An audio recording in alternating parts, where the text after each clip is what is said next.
See the solved example 1 on page number 6. Let us read first. Mahendra and Virat are sitting at a distance of 1 meter from each other. Their masses are 75 kg and 80 kg respectively. What is the gravitational force between them? Mahindra आणि विराट 1 metre अंतरावरती एकमेकांपासून दूर बसलेले आहेत.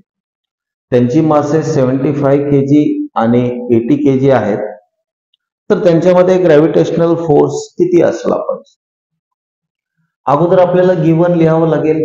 Mass of Mahindra 75 kg आहे, मास of Virat 80 kg आहे. त्या दोघांतलं distance 1 metre आहे. जी ची value 6.67 into 10 to the power -11 newton meter square per kg square. आता हा एकदम लिनियर स्ट्रेट वे क्वेश्चन आहे. इथे तुम्हाला काय फाइंड करायचं आहे? त्या दोघांमधलं फोर्स ऑफ अट्रॅक्शन. म्हणजे थोडक्यात महेंद्रा या ठिकाणी बसलेला आहे, विराट या ठिकाणी बसलेला आहे आणि मग या दोघांच्या मधलं डिस्टन्स आहे 1 metre. You have to find the force of a gravitation between these two. Mahindra आणि विराट यांच्यामधलं फोर्स तुम्हाला फाइंड करायचे आहे, की जे अट्रॅक्टिव्ह फोर्स आहे, ज्याला आपण ग्रॅव्हिटेशनल फोर्स म्हणतो. By Newton's law of gravitation. By Newton's law of gravitation, the force of attraction between Mahendra and Virat, it is given by G into m1 m2 upon r square.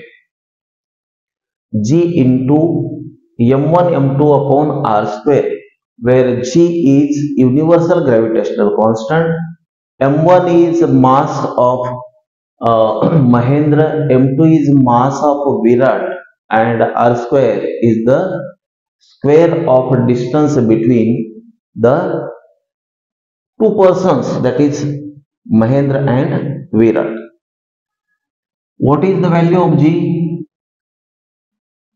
He value आपल्याला नेहमी by heart पाहिजे.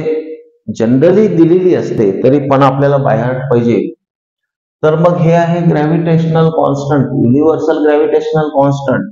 याची value आहे 6.67 into 10 to the power -11 newton meter square per kg square. Mass of Mahendra is 75 kg and mass of Virat is 80 kg. आता यांच्यामधलं जे distance आहे 1 metre आहे, म्हणजे कॅल्क्युलेशन आपले सोपे झाले. 1 square 6.67 into 75 into 80 into 10 to the power -11 upon 1 square आहे. 1 किंवा 1 स्क्वेअर ने डिवाइड करणं, काही व्हॅल्यू चेंज होणार नाही. तर आता याचे कॅल्क्युलेशन करायची आहेत आपल्याला. 6.67 इंटू 75 चा 8 टाइम्स करा आणि 0 लावा. 75 चा 4 टाइम्स होतो 300, 8 टाइम्स होईल 600 आणि परत एक 0. 600 आणि एक 0 into 10 to the power -11. 6.67 into 6 into 10 to the power, यातले 3 zeros म्हणजे 1000 नी मल्टिप्लाय करणे याला, म्हणजे पॉवर काय होईल? -8 होईल. आता याने मल्टिप्लाय करा. 6 7 जा 42, 4 कॅरीज. 6 6 जा 36 and 4 40, 4 कॅरीज. 6 6 जा 36 and 4 40. Decimal after 2 place into 10 to the power -8. While writing the decimal fractions in the order of 10, we put the decimal between 5 to 1 to 10 or 1 to 5 generally. म्हणजे आता हा decimal जो आहे इथे येईल, 4.002 into 10 to the power, एक decimal left घेतला म्हणजे काय केलं, 10 नी डिवाइड केलं, 10 नी याला मल्टिप्लाय करा, you will get -7. The unit of force is Newton. Therefore, force of attraction between Mahendra and Virat is 4.002 into 10 to the power -7 Newton. This is a very small or negligible force, due to which we do not see they are moving towards each other. फारच कमी आहे, म्हणजे 4.002 ला approximately 4 ला आपण 10 to the power -7 नी multiply करतो, म्हणजेच 4 डिवायडेड बाय काय आहे, 1 करोड आहे. म्हणजेच 4 डिवायडेड बाय 1 करोड न्यूटन, म्हणजे फार कमी फोर्स आहे. त्यामुळं ना विराट महेंद्राच्या वरती पडणार आहे किंवा महेंद्र हा विराट वरती जाऊन आदळणार नाही. हा फोर्स फार कमी आहे. आणि तसे दोघेही समजा फ्लोअर वरती बसलेत, बेंच वरती बसलेत, तर प्रत्येकाला ही अर्थ आपल्या सेंटरकडे अट्रॅक्ट करून ठेवते. त्यामुळे त्या दोघांचा, अर्थ आणि महेंद्र किंवा अर्थ आणि विराट मधला फोर्स ऑफ अट्रॅक्शन फार आहे. त्यामुळे ते आपल्या जागेवर तिथे स्थिर राहतील, एकमेकांवरती ते कोलमडणार नाही. तर असं हे फर्स्ट एक्झाम्पल आहे की जिथे आपल्याला महेंद्र आणि विराट 1 मीटर वरती बसलेले आहेत, तर त्यांच्यामध्ये काय फोर्स ऑफ अट्रॅक्शन असेल हे आपल्याला फाइंड करायला सांगितलं. सेकंड एक्झाम्पल मध्ये काय करायचं आपल्याला, हे जे यांच्यामध्ये फोर्स ऑफ अट्रॅक्शन आहे, तर एवढं फोर्स ऑफ अट्रॅक्शन असताना हे एकमेकाकडे मूव्ह होतील का, किंवा मूव्ह झाले तर कसे होतील. In the above example, assuming that the bench on which Mahendra is sitting is frictionless. आता समजा की ज्या बेंचवर महेंद्र बसलाय तो फ्रिक्शनलेस आहे, म्हणजे 100% स्मूथ आहे. Actually practically 100% smooth substances they do not exist, म्हणजे की जिथे फ्रिक्शनच नाही असा सरफेस हे इम्पॉसिबल. परंतु समजा, let us consider the surface on which Mahendra is sitting is frictionless. जर हा फ्रिक्शनलेस वरती बसलाय आणि मग विराट समजा दुसऱ्या बेंचवर बसलाय की जिथे फ्रिक्शन आहे, he is sufficiently attracted by earth, तो काही हलणार नाही. परंतु महेंद्र हा फ्रिक्शनलेस सबस्टन्स वरती बसल्यामुळं तो काय करेल, असं आपल्याला कन्सिडर करून चालायचं आहे की महेंद्र हा स्लोली, एकदम स्लोली, फारच स्लोली तो काय होतोय की तो विराटकडे अट्रॅक्ट होतोय. त्याचं कारण काय आहे की विराटचं मास जास्त आहे, महेंद्रचं कमी आहे. त्यामुळे ऑब्व्हियसली काय होईल, महेंद्र विल मूव्ह टुवर्ड्स विराट, महेंद्र हा विराटकडे मूव्ह होईल. त्यामुळे आपण हे असं अज्युम करूयात की महेंद्र हळूहळू हळूहळू विराटकडे मूव्ह व्हायला लागलाय. आता यांच्यामधलं फोर्स ऑफ अट्रॅक्शन जे आहे ते प्रिव्हियस एक्झाम्पल मध्ये दिलेले 4.002 into 10 to the power -7 newton. आपल्याला महेंद्राचा मास गिवन आहे 75 kg आणि विराटचं पण मास आपल्याला माहिती आहे. परंतु इथे आपल्याला काय करावं लागेल की महेंद्राची व्हेलॉसिटी फाइंड करायची. तो फायनली किती व्हेलॉसिटीने विराटकडे अट्रॅक्ट होत चाललाय हे आपल्याला बघायचं आहे. मग आता व्हेलॉसिटी फाइंड करण्यासाठी आपल्याला ऍक्सलरेशन माहिती असणं आवश्यक आहे. म्हणजे पहिल्या स्टेप मध्ये आपल्याला ऍक्सलरेशन फाइंड करावं लागेल आणि दुसऱ्या स्टेप मध्ये काय करावं लागेल, महेंद्राची व्हेलॉसिटी आपल्याला फाइंड करावं लागेल. आपल्याला माहित आहे, we know that F is equal to m into a, mass into acceleration. Therefore a is equal to F upon m.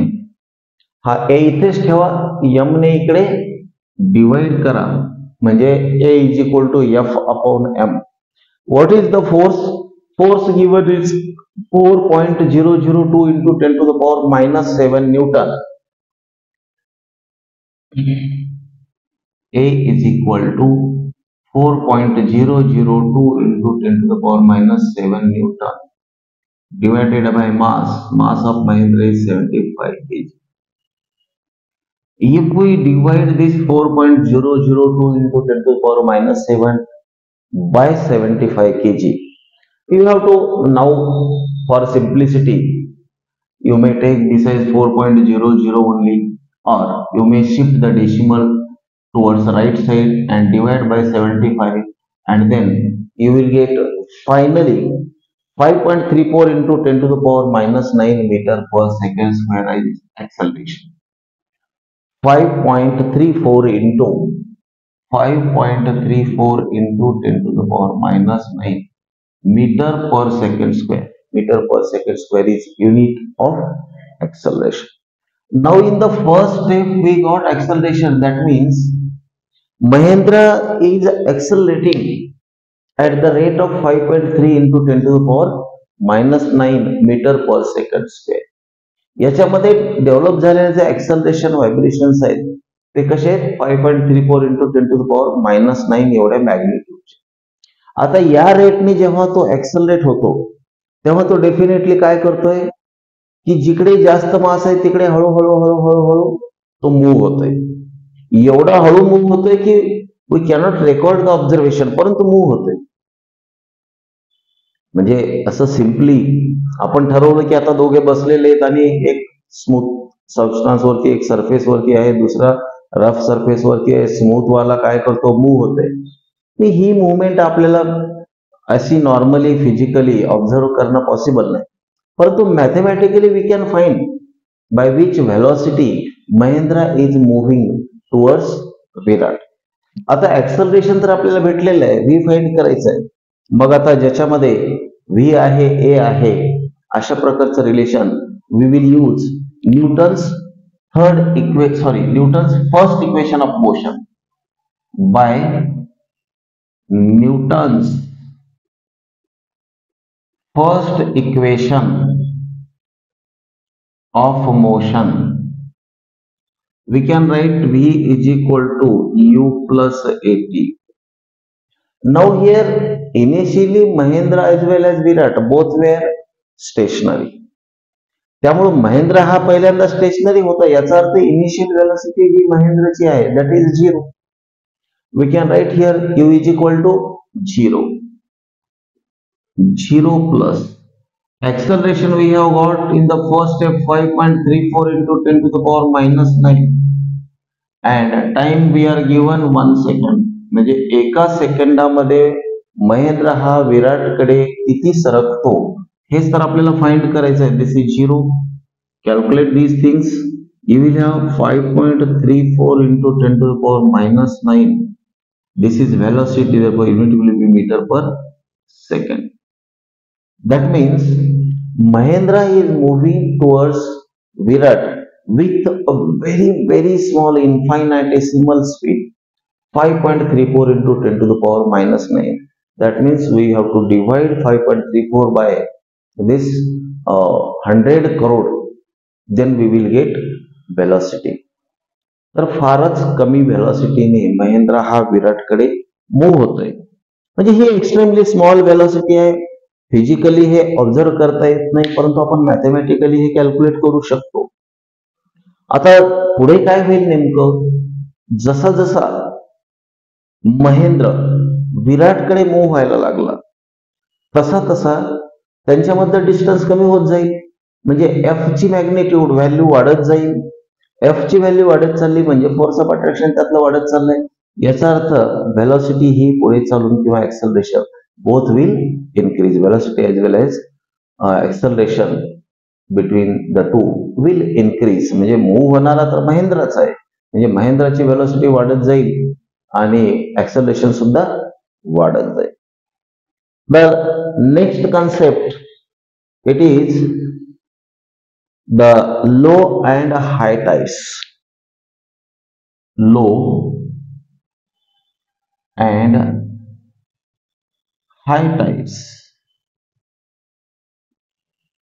Low and high tides.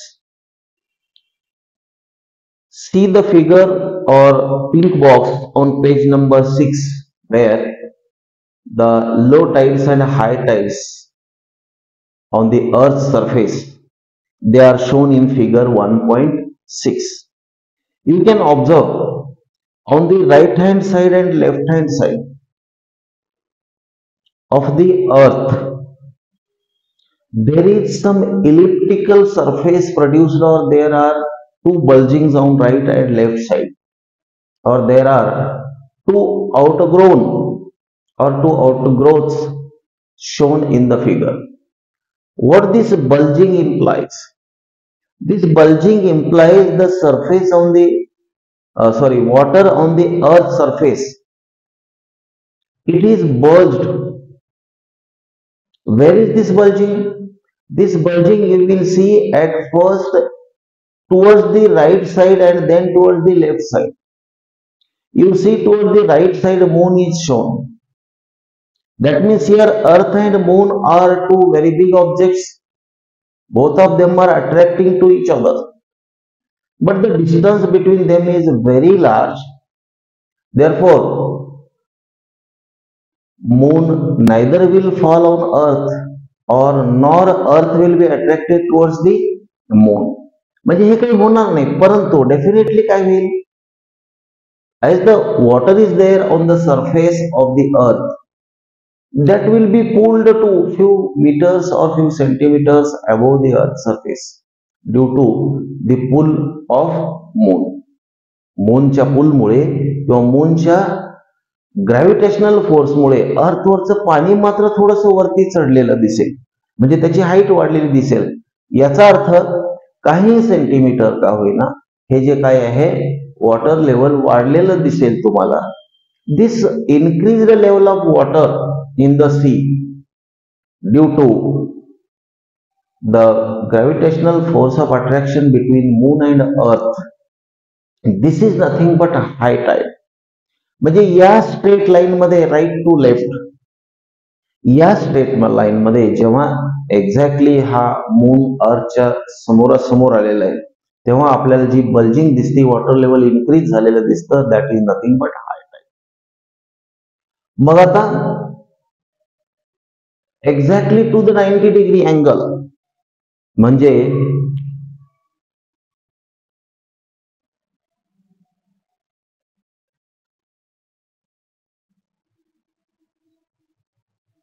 suppose this is earth and here you will see bulging like this in the direction of moon. This is earth.